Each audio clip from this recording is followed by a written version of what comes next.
ನನ್ನೆಲ್ಲ ಯೂಟ್ಯೂಬ್ ವೀಕ್ಷಕ ಸ್ನೇಹಿತರಿಗೆ ನಿಮ್ಮ ಸುಪ್ರಿಯಾ ಶಿವಮೂರ್ತಿಗೌಡ ಮಾಡುವ ನಮಸ್ಕಾರಗಳು. ಎಲ್ಲರೂ ಹೇಗಿದ್ದೀರಿ? ಚೆನ್ನಾಗಿದ್ದೀರಾ ಅಂತ ಭಾವಿಸ್ತಾ ರಾಮಾಯಣದ 84ನೇ ಭಾಗವನ್ನು ನಾನೀಗ ಪ್ರಾರಂಭಿಸ್ತಾ ಇದ್ದೀನಿ ಸ್ನೇಹಿತರೆ. ಲಂಕೆಯಲ್ಲಿ ಹನುಮಂತರು ಮತ್ತು ಸೀತಾಮಾತೆಯ ಮಾತುಕತೆ ನಡೀತಾ ಇದೆ. ಹಾಗೆ ತುಂಬ ದುಃಖಿತಳಾದಂತಹ ಸೀತೆಯನ್ನು ಕಂಡಂತಹ ಹನುಮಂತನು, ನೀವು ಧೈರ್ಯವನ್ನು ಕಳೆದುಕೊಳ್ಳಬೇಡಿ, ನಾವು ನಿಮ್ಮನ್ನು ಕರೆದುಕೊಂಡು ಹೋಗಲು ಅತಿ ಶೀಘ್ರವಾಗಿ ಬರುವೆವು ಎಂದಾಗ ಸೀತಾಮಾತೆಯು ಹೀಗೆ ಪ್ರತ್ಯುತ್ತರಿಸಿದಳು. ಏ ಹನುಮಂತನೇ, ಅತ್ಯಂತ ಶೀಘ್ರವಾಗಿ ನನ್ನನ್ನು ಕಾಪಾಡುವಂತೆ ನೀನು ಕಾರ್ಯವೆಸಗಬೇಕು. ಇಂತಹ ಪರಿಸ್ಥಿತಿಗಳ ಮಧ್ಯೆ ನಾನು ಎಷ್ಟು ಕಾಲ ಜೀವಿಸಬಲ್ಲೆ ಎಂಬುದು ನನಗೆ ತಿಳಿಯದು. ನಾನು ರಾಮನಿಗಾಗಿ ಇನ್ನೊಂದು ಸಂದೇಶವನ್ನು ನೀಡಲು ಇಚ್ಛಿಸುತ್ತೇನೆ. ನನ್ನ ಅಲಂಕಾರಗಳು ಸವೆದು ಹೋಗಿದ್ದಾಗ ಅವರು ನನ್ನ ಕೆನ್ನೆಗಳಿಗೆ ಕೆಂಪು ಧಾತುವಿನಿಂದ ಬಣ್ಣ ಹಚ್ಚಿದ ಸಂದರ್ಭವನ್ನು ಅವರಿಗೆ ನೆನಪಿಸು ಎಂದಳು. ಹನುಮಂತನು ಹೊರಡಲು ಸಿದ್ಧನಾದಾಗ ಶೀಘ್ರದಲ್ಲೇ ಅವಳನ್ನು ರಕ್ಷಿಸಬೇಕೆಂದು ಸೀತೆಯು ಹನುಮಂತನಲ್ಲಿ ಮತ್ತೆ ಮತ್ತೆ ಮೊರೆಯಿಟ್ಟಳು. ಬಳಿಕ ಹನುಮಂತನು ಹೀಗೆ ಯೋಚಿಸಿದನು, ರಾಕ್ಷಸರ ನಿಜವಾದ ಶಕ್ತಿಯನ್ನು ತಿಳಿದುಕೊಳ್ಳದೆ ನನ್ನ ಗುರಿಯು ಸಂಪೂರ್ಣವಾಗಲಾರದು. ಆದ್ದರಿಂದ ರಾವಣನಿಗೆ ಆನಂದವನ್ನು ನೀಡುವ ಈ ಅಶೋಕವನವನ್ನು ಹಾಳು ಮಾಡಿ ನಾನು ಅವನ ಕೋಪವನ್ನು ಕೆರಳಿಸುತ್ತೇನೆ.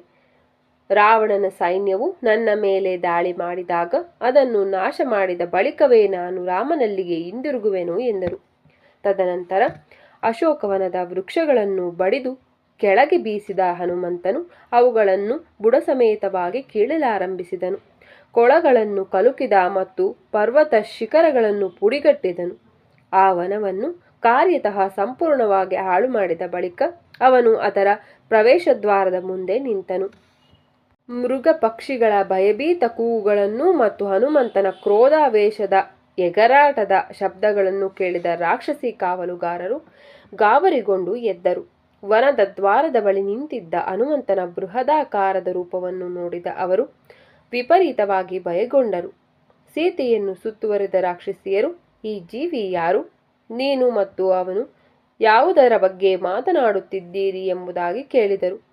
ಹನುಮಂತನು ಯಾರೆಂದು ತಿಳಿಸಲು ನಿರಾಕರಿಸಿದ ಸೀತೆಯು, ಅವನೊಬ್ಬ ಭಯಾನಕ ರಾಕ್ಷಸನಿರಬೇಕು. ನೀವೆಲ್ಲರೂ ರಾಕ್ಷಸರಾಗಿರುವುದರಿಂದ ಅವನ ಬಗ್ಗೆ ನಿಮಗೆ ತಿಳಿದಿರಲೇಬೇಕು. ಅವನ ಬೃಹತ್ತಾದ ಮತ್ತು ಭಯಾನಕ ರೂಪವನ್ನು ಕಂಡು ನಾನು ಕೂಡ ಭಯಭೀತಳಾಗಿದ್ದೇನೆ ಎಂದಳು. ಸೀತೆಯನ್ನು ಕಾವಲು ಕಾಯಲೆಂದು ಕೆಲ ರಾಕ್ಷಸಿಯರು ಉಳಿದಾಗ ರಾವಣನಿಗೆ ಆ ವರದಿಯನ್ನು ತಿಳಿಸಬೇಕೆಂದು ಹೋದ ಇನ್ನಿತರರು ರಾಜನಿಗೆ ಗೌರವದಿಂದ ತಲೆಬಾಗಿ, ಒಂದು ಅತಿ ದೊಡ್ಡ ಶಕ್ತಿಶಾಲಿ ಕೋತಿಯು ಅಶೋಕವನಕ್ಕೆ ಬಂದಿದೆ. ಸೀತೆಯೊಡನೆ ಮಾತನಾಡಿದ ಬಳಿಕ ಆ ಕೋತಿಯು ಅವಳು ವಾಸಿಸುತ್ತಿದ್ದ ಚಿಕ್ಕ ಪ್ರದೇಶವನ್ನು ಹೊರತುಪಡಿಸಿ ಇಡೀ ಅಶೋಕವನವನ್ನೇ ನಾಶ ಮಾಡಿದೆ. ನಾವು ಸೀತೆಯನ್ನು ಕೇಳಿದಾಗ ಅದರ ಬಗ್ಗೆ ಏನೂ ತಿಳಿದಿಲ್ಲವೆಂದು ಅವಳು ಹೇಳಿದಳು. ಕುಪಿತನಾದ ರಾವಣನು 80,000 ಭಯಾನಕ ರಾಕ್ಷಸರನ್ನು ಹನುಮಂತನನ್ನು ಬಂಧಿಸಲೆಂದು ಕೂಡಲೇ ಕಳುಹಿಸಿದನು. ಆಯುಧಗಳನ್ನು ಬೀಸುತ್ತಾ ಅವನ ಮುಂದೆ ಬಂದ ಸೈನ್ಯವನ್ನು ಕಂಡ ಹನುಮಂತನು ತನ್ನ ದೇಹವನ್ನು ಇನ್ನೂ ವಿಸ್ತರಿಸಿಕೊಂಡನು ಮತ್ತು ತನ್ನ ಬಾಲವನ್ನು ಆವೇಶದಿಂದ ಬೀಸಲಾರಂಭಿಸಿದನು. ಅವನು ಎಷ್ಟು ಜೋರಾಗಿ ಶಬ್ದ ಮಾಡಿದನೆಂದರೆ ಆ ಶಬ್ದವು ಲಂಕೆಯ ಎಲ್ಲೆಡೆಯೂ ಪ್ರತಿಧ್ವನಿಸಿತು. ನಂತರ ಹನುಮಂತನು ಹೀಗೆ ಸವಾಲೆಸೆದನು, ಭಗವಾನ್ ರಾಮನ ಸೇವಕನಾಗಿರುವ ನಾನು ಬಯಸಿದರೆ 1000 ರಾವಣನನ್ನು ಸಂಹರಿಸಬಲ್ಲೆ ಎನ್ನುತ್ತಾ ಜೋರಾಗಿ ಹನುಮಂತನು ಎಲ್ಲರನ್ನೂ ಗಾಬರಿಪಡಿಸುವಂತೆ ಗರ್ಜಿಸಿದಾಗ ರಾಕ್ಷಸರು ಹೆದರಿಕೆಯಿಂದ ಸ್ತಬ್ಧರಾದರು. ಅವನನ್ನು ಎಲ್ಲ ಕಡೆಯಿಂದಲೂ ಆಕ್ರಮಿಸಲಾರಂಭಿಸಿದರು. ದ್ವಾರದ ಬಳಿ ಬಿದ್ದಿದ್ದ ಒಂದು ಕಬ್ಬಿಣದ ಸರಳನ್ನು ತೆಗೆದುಕೊಂಡ ಹನುಮಂತನು ಗಾಳಿಯಲ್ಲಿ ಹಾರಾಡುತ್ತಲೇ ಆ ಸಂಪೂರ್ಣ ರಾಕ್ಷಸರ ಸೈನ್ಯವನ್ನು ಸಂಹರಿಸಿದನು. ಉಳಿದ ಕೆಲವರು ರಾಕ್ಷಸರ ಸಾಮೂಹಿಕ ಸಂಹಾರದ ಬಗ್ಗೆ ರಾವಣನಿಗೆ ತಿಳಿಸಲು ಓಡಿದರು. ಈ ಸಮಾಚಾರವನ್ನು ಕೇಳಿದಾಕ್ಷಣ ರಾವಣನ ಕಣ್ಗಳು ಕೋಪದಿಂದ ಕೆರಳಿದವು. ನಂತರ ಅವನು ಪ್ರಹಸ್ತನ ಅತಿ ಶಕ್ತಿಶಾಲಿ ಪುತ್ರನಾದ ಜಂಬುಮಾಲಿನಿಗೆ ಹನುಮಂತನೊಡನೆ ಯುದ್ಧ ಮಾಡುವಂತೆ ಆದೇಶಿಸಿದನು. ಅದೇ ಸಮಯದಲ್ಲಿ ಅಶೋಕವನದಲ್ಲಿದ್ದ ರಾಕ್ಷಸರ ಕ್ಷೇತ್ರಪಾಲ ದೇವತೆಯ ಅತಿ ದೊಡ್ಡ ದೇವಸ್ಥಾನವೊಂದನ್ನು ಹನುಮಂತನು ನಾಶ ಮಾಡಲಾರಂಭಿಸಿದನು. ಬೃಹದಾಕಾರದ ಪರ್ವತದಂತಿದ್ದ ಆ ಮಂದಿರದ ಮೇಲೆ ಏರಿದ ಹನುಮಂತನು ತನ್ನ ಉಗುರುಗಳಿಂದ ಅದನ್ನು ಅರಿದು ಪುಡಿ ಪುಡಿ ಮಾಡಿದನು.